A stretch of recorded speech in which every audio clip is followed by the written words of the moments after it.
Alright, so now let's get into our Season 6 overview. I hope everyone enjoyed the season. I hope that all your games went well and you ended up where you think you belonged. I personally ended up in Gold, rank 30. I got there last night, actually, right before it ended. And I ended at rank 64. It could have been better. I missed about 10 to 12 games just because I was busy or forgot or whatever. But I'm happy with this. You know, I feel like next season I'm going to try a little harder to get at least 50. I think I'll be happy with that. And congrats to the first, second, and third place players. I will be trying to go over their decks shortly. Now, before I get into anything else, make sure you are subscribed. Hit that subscribe button and the bell icon. You don't want to miss any more videos. I will be doing a giveaway since I am at 200 subscribers now. Thank everybody for subscribing to my channel. It really means a lot to me that you all like my content enough to subscribe. So I'll be giving away 2 to 3 deck codes courtesy of one of my first subscribers, Anton. He will be providing them and shipping them out to you if you want, or I can just give you the deck code. Okay, so now we just had an update last night and it added the June Bride event. I'm not going to go into too much detail, but they do have some pretty cool items in the store here. A bit expensive, but if you're into that, it might be worth it. There are some events going on, some missions. All you really got to do is just play a bunch of ranked games. I think if you win 50 ranked games within the next 10 days, you'll get a lot of nice rewards for that. So make sure you stay on that grind. Also, I feel like now is the time to play ranked games because the season is over, but you get for the ranking, like you see how I ended 64th. You get more points the higher up you are. So I was in silver for most of the season, so I was only getting a couple of ranking points per win. But the higher up you are, like if you're in Master or Legend, you get more ranking points per win, which allow you to get higher on the ladder. So here's the deck that I use to climb. It's the same as the one from my last video. I made a very minor change. I believe I went up to 3 Sawblade Golem and down to 1 Wisdom Knight of Insight. And I've had a lot of success with this deck. Golem summoning is really powerful. I definitely think this is going to be on their watch list of cards to modify downward or nerf in the future. Maybe we'll just have to see. I do think that you do have to include cards in your deck to counter it because the deck is very popular because it's so cheap and effective. So when I go over the top decks, you'll see that they all have ways to deal with the Golem summoning card. So this was a deck used in the Japanese server. I believe that this was the first place winner.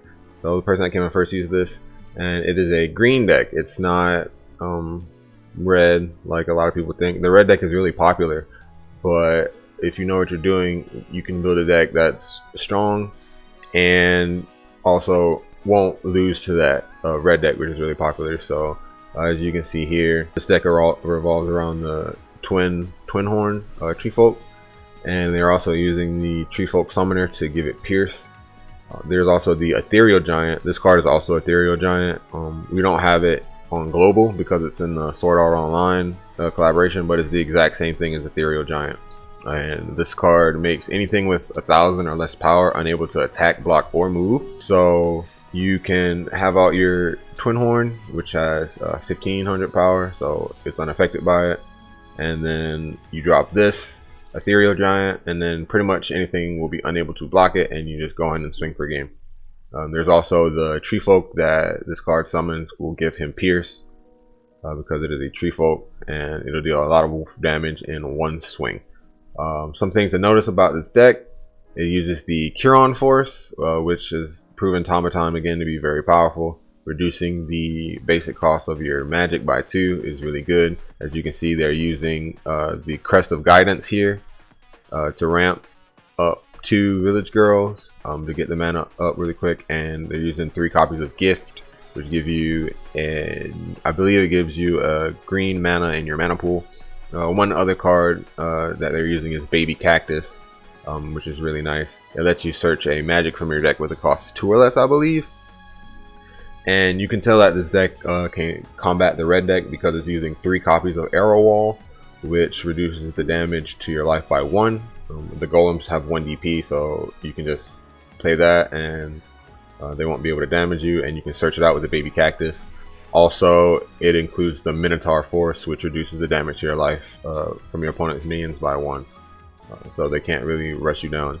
And if they destroy the Minotaur Force, then it'll increase your mana, which makes it quicker to get your Twin Horn. So like this deck is just really set up to counter the meta right now. And it also uses 3 copies of Platorna the Wise, which lets you discard cards from your hand and draw the same number of cards, which means you can play this and get rid of the cards that won't be effective in that matchup and draw more cards, help you see more cards in your deck to get the pieces you need. And he's also using 2 copies of Wisdom Knight of Insight, which lets you look at the top 2. So like this deck is like super consistent, and it counters one of the most popular decks right now. And he's using all just strong cards. Like there are no cards in this deck that stand out to me as like underpowered. So keep that in mind moving forward. When you build a deck like this is how you come in first place. So congratulations to the first placer on the Japanese server. Now this one was a deck used by second place. They used 2 different decks. This one is a red golem deck similar to the one I use, but this one seems to be more suited for the meta as well. They're using the Ethereal Giant, just like the first place deck.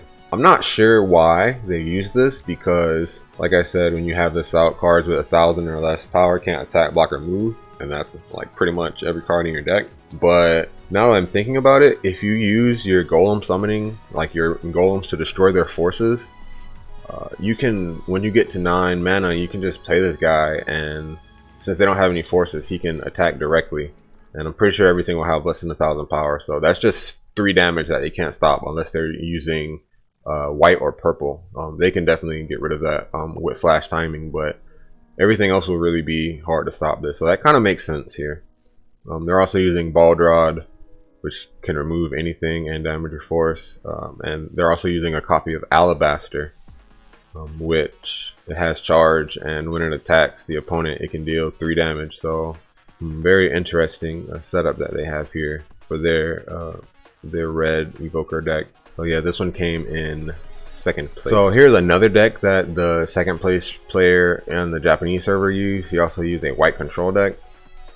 This deck is very popular. I know it's very popular in Japan, but I haven't seen it too much on global. This deck uses a lot of powerful white cards that has a lot of magic in it. As you can see, it's got about 10 magic cards. This deck relies on getting your force points really high. There's a lot of cards that recover force, like the Android Guard and Maintenance, that recovers your force by 2. There's this card here as well that allows you to draw 2 cards and then drop cards from your hand depending on how many of your forces are destroyed. So if your forces are nice and healthy, this just straight up gives you cards in your hand.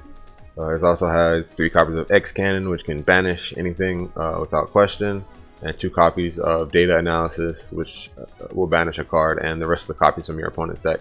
So if you hit one of your opponent's ace cards with this, then they just won't be able to play it for the rest of the game. It's also using 3 copies of Sarah, which summons the Chrome Steed, which is a super powerful card. It reduces the BP of your opponent's minions by 100 for the highest points of force that you have.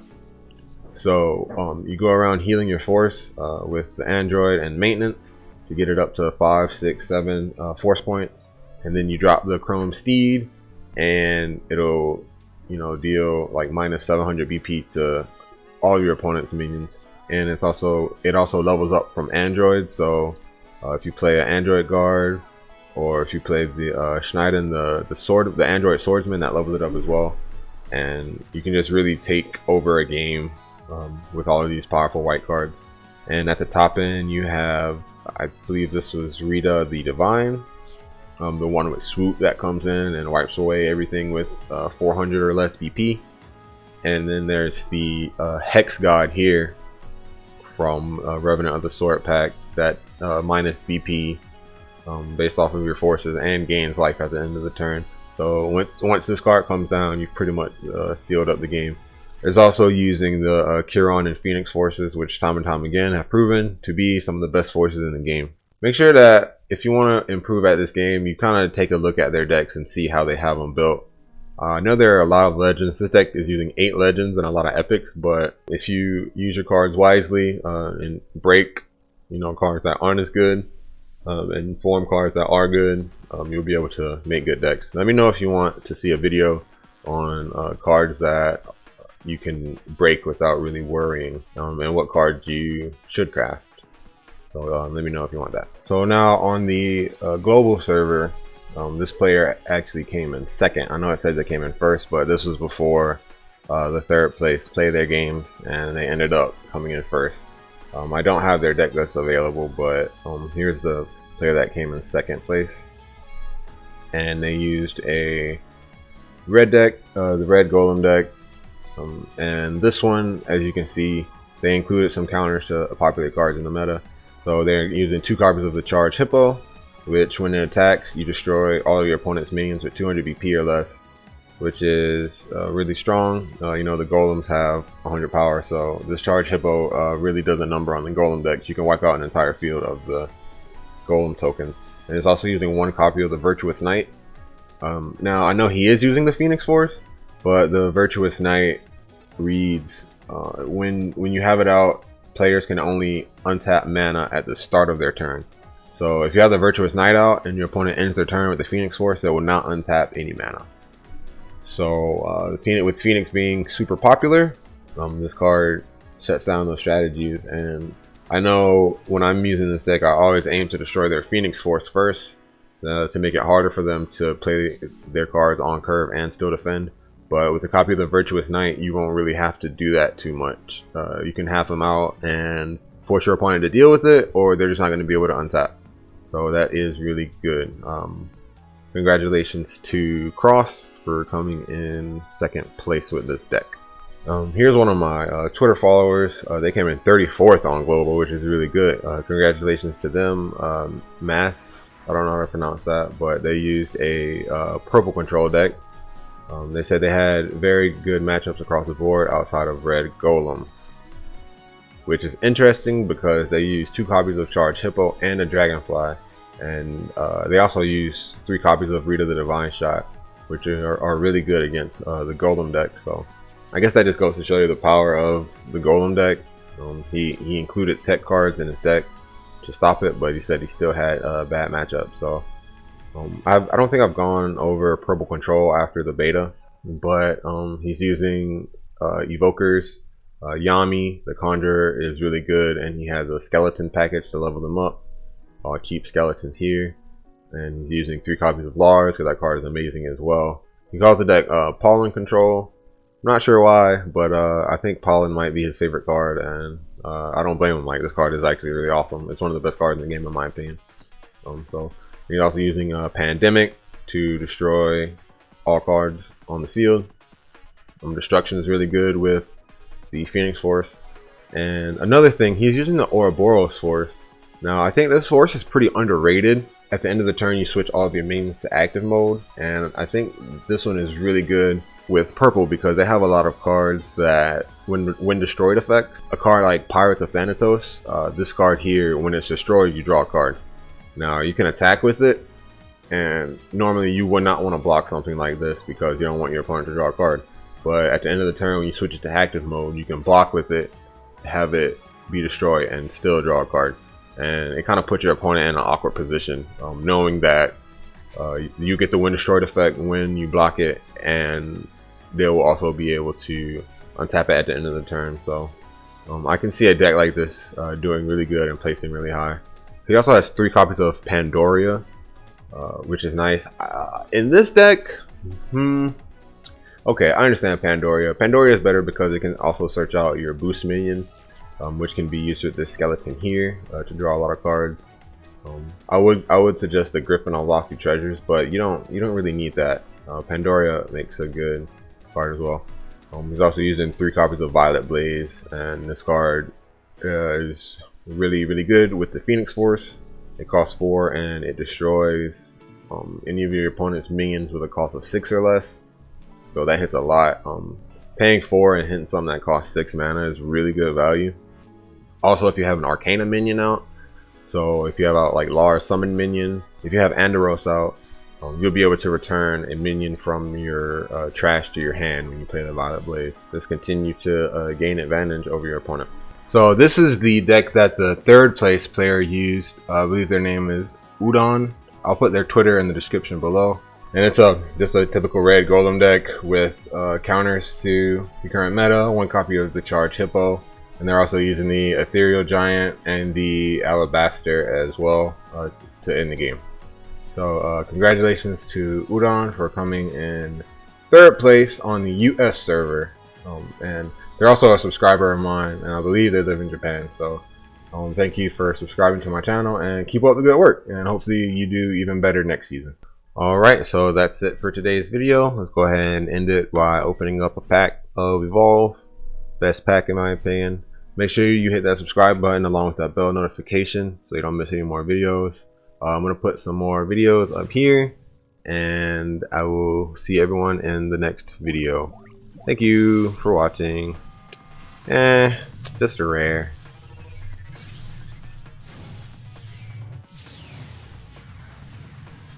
And nothing special. Oh well.